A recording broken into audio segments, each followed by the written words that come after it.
Dobrodošli u još jednu novu epizodu IB Cooking. Danas ćemo raditi panettone, tradicionalni božićni talijanski kruh.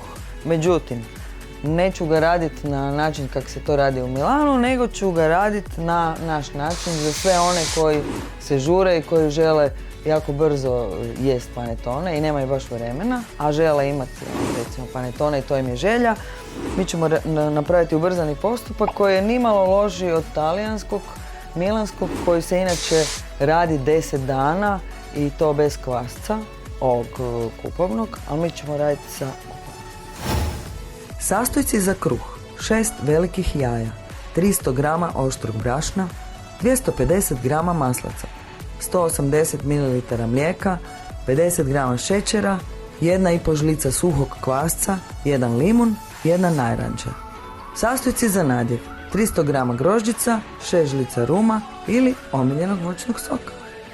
Vrlo je to zapravo jednostavno.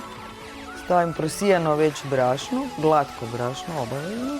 I neću mjesiti rukama, nego ću mjesiti sa kuhinskim pomagačem koji zlata vrijedi. Šećer, obavezno sol i kupovni kvasac iz vrećice, može i kocka ako baš želite. I dodamo tekućinu, znači može biti voda, može biti mlijeko. Evo ja sam stavila mlijeko. Dodamo tekućinu. Jaja, to je 6 žumanjak. Vanili šećer.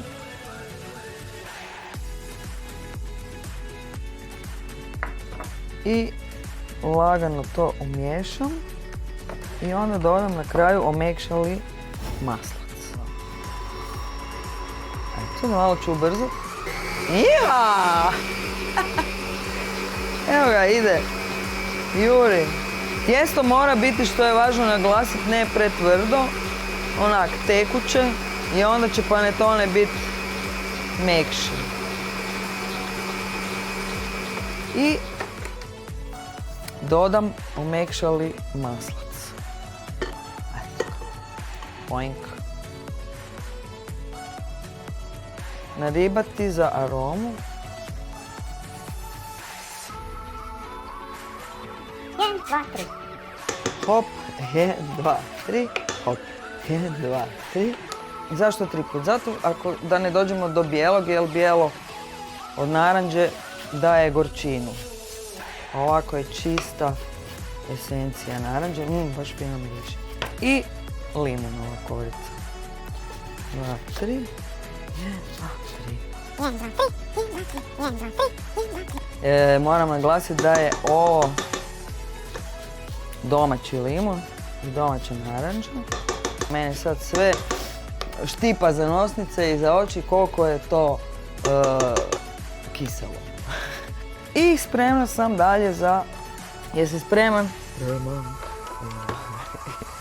I kreće, hopa, cupa. I umiksavamo mekšali maslac. Sad ću staviti malo na jaču brzinu. Sad će se to izmiksa i onda se stavlja na tijesto na dizanje. Ovdje sam namočila grožđice. Inače možete staviti bilo koje kandirano voće, naranđe, limunova korica. Neko stavlja i bademe. Evo, ja sam se odlučila za najjednostavniju varijantu, a to su bijele grožđice. I namočila sam ih sa malo ruma i tople vode koje ću kasnije ocijediti i osušiti sa papirom, da nema viška tekućine.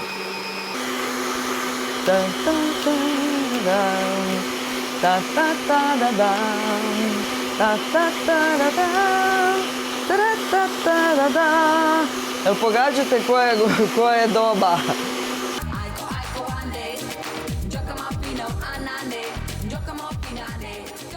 Primijetili ste da se nalazimo u jednoj vrlo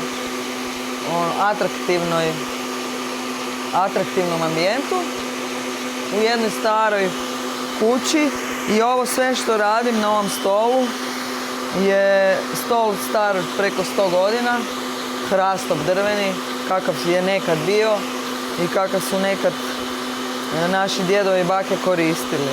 Baka to vjerojatno nije mjesila ovak, nego sa velikom kuhačom, imala je bolji biceps nego ja. Nije išla u teretanu. Inače ovo bi bilo pola sata.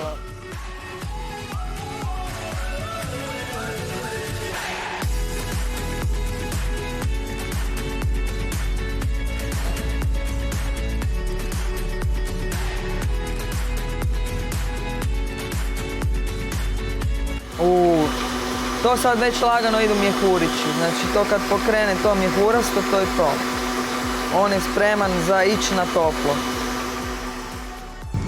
Stavite tijesto na neko toplo mjesto da se dobro digne. 40 minuta ste slobodni. Namastite okrugli visoki kalup za pečenje panetone, obložite ga papirom pa u njega stavite tijesto. Prebacite krpu preko svega i stavite kruh da se diže 2 do 3 sata na toplo mjesto. Stavite peći u prethodno zagrijanu pećnicu prvo na 180 Celzijevih stupnjeva, oko 20 minuta. Nakon toga spustite temperaturu na 150 Celzijevih, i pecite još 40 minuta. Da vidimo jel se dobro digao. Premažite vrući panetone sa toplim maslacem. Ohladite slatki kruh prije posluživanja i dobar tek.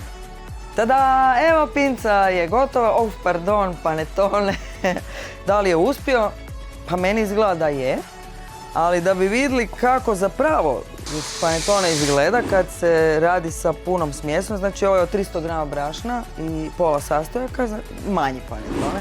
A ovaj veći panetone mora biti visok, znači još viši. Ako želite, kao što sam rekla na početku, pravi panetone iz okolice Milana, a za to vam treba 10 dana i to je čudo.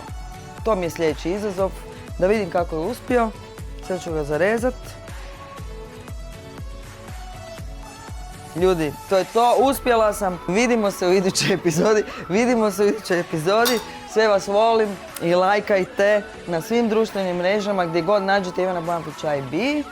I recepte ćete moći vidjeti na mojoj web stranici. See ya!